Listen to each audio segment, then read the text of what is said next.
Oppo Reno5 5G, Find X3 Lite review.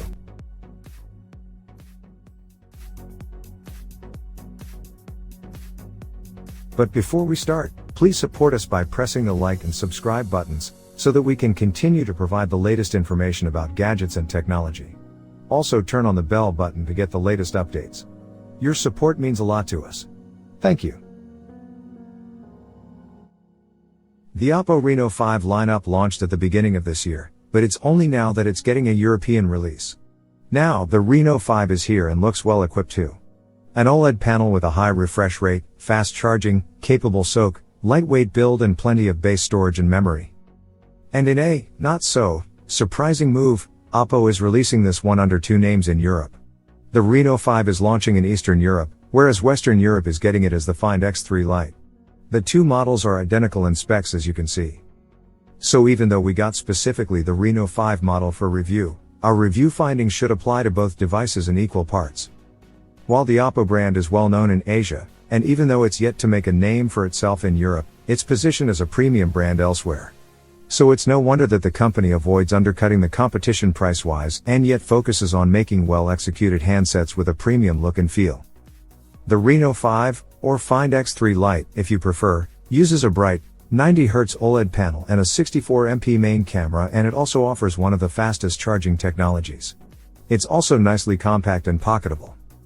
Probably the biggest selling point of this one is its size and ergonomics.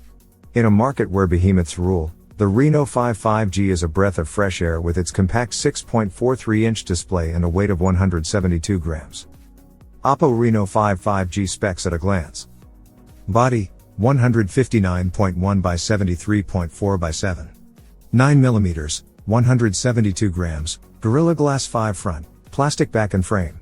Display, 6.43 inches AMOLED, 90 Hz, 430 nits, TOP, 750 nits, peak, 1080 by 2400 px resolution, 20:9 aspect ratio, 410p.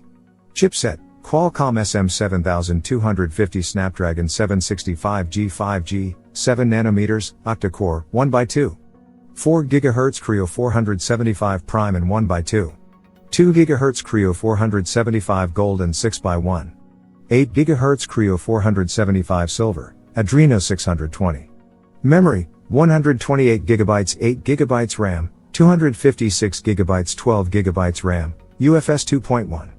OS/software, Android 11, Color OS 11.1.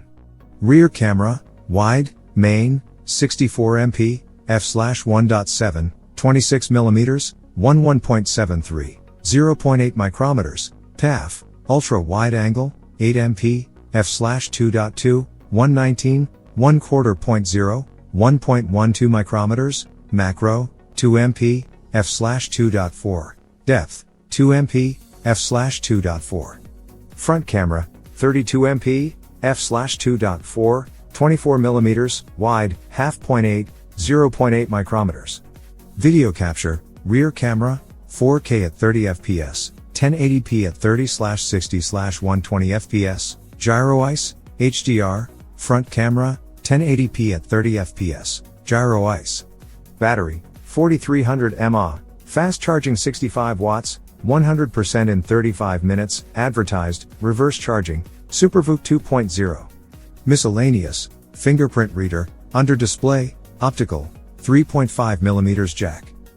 The phone also comes with 128 GB of base storage, and the Snapdragon 765G 5G is nothing to scoff at. What we can scoff at is the phone's current pricing. The launch price of €450 is quite optimistic considering that the competition in the mid-range is quite heated and this phone comes with a plastic back and frame. But let's not rush to any conclusions as this phone might offer more than what meets the eye at first glance. First, time for an unboxing. Unboxing the Oppo Reno5 5G. The phone comes in a premium-looking box in fresh mint color. It contains the usual user manuals and the 65 watts capable wall charger with a USB-A to USB-C cable. Oppo has also thrown in a bonus case, too, along with a pair of 3.5mm headphones. Design and ergonomics. This is where the Reno5 5G shines, mostly in terms of portability. It has the standard sandwich build with Gorilla Glass 5 on the front but swaps the back glass and metal frame for plastic elements. which explains the lightweight body. We received the starry black version for review, which isn't too flashy, quite the opposite. The color is simplistic and conservative but changes hues at different angles. A direct light turns it into a mirror even. Unfortunately, fingerprints do stick, and they are easy to spot, too. The camera design on the back seems to be in touch with today's trends, and the separation of each lens gives the phone a more industrial look, or you could argue that it takes some notes from Apple's design. In any case, we like it. The edges to the side are rounded, as usual, helping with the grip. Flipping the device reveals a 6.43-inch display with fairly thin bezels all around. The chin is the only one that stands out, while the top bezel, although thin, still manages to accommodate a fairly big earpiece grill. Sensors for proximity and ambient light are placed under the display. The front panel is seamless except for the punch hole for the front-facing camera. The cutout itself isn't big, but it's pretty deep into the panel, far away from the upper left corner of the screen, and it eats a significant chunk of the display. The razor-thin frame accommodates the accented power key on the right, two separate buttons for volume control on the left, while the bottom is business as usual, USB-C, 3.5mm audio jack and a loudspeaker grill. The buttons are well positioned and are within reach. Even the volume keys are easy to reach when you wrap around your index and middle fingers.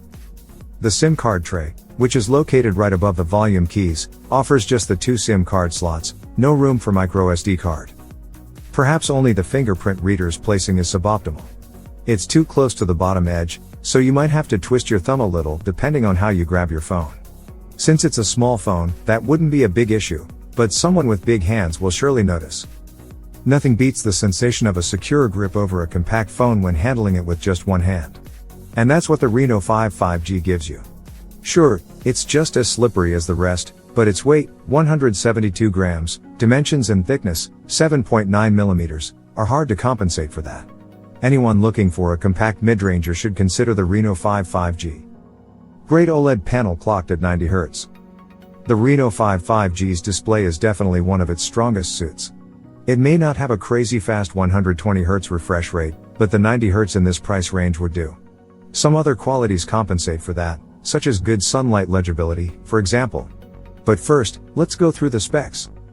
The panel is branded as Super AMOLED, has a small, for today's standards, diagonal of 6.43 inches and fits a tall 20:9 aspect ratio of 1080 by 2400 px resolution.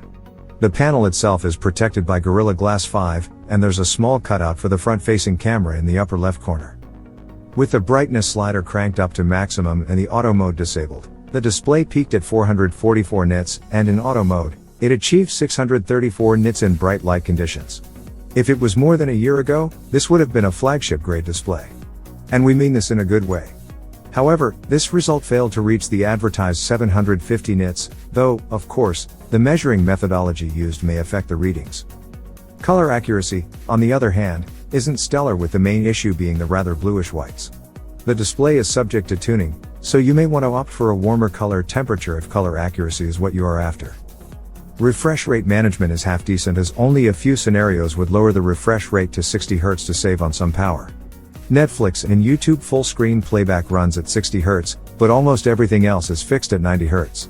The menu or the app don't matter, except for those rare cases in which the app itself doesn't support anything above 60Hz.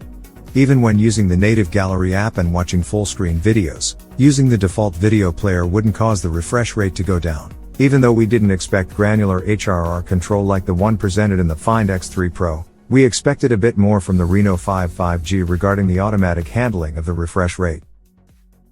Thanks for watching. Drop a like, leave a comment, and don't forget to subscribe to watch more videos like this.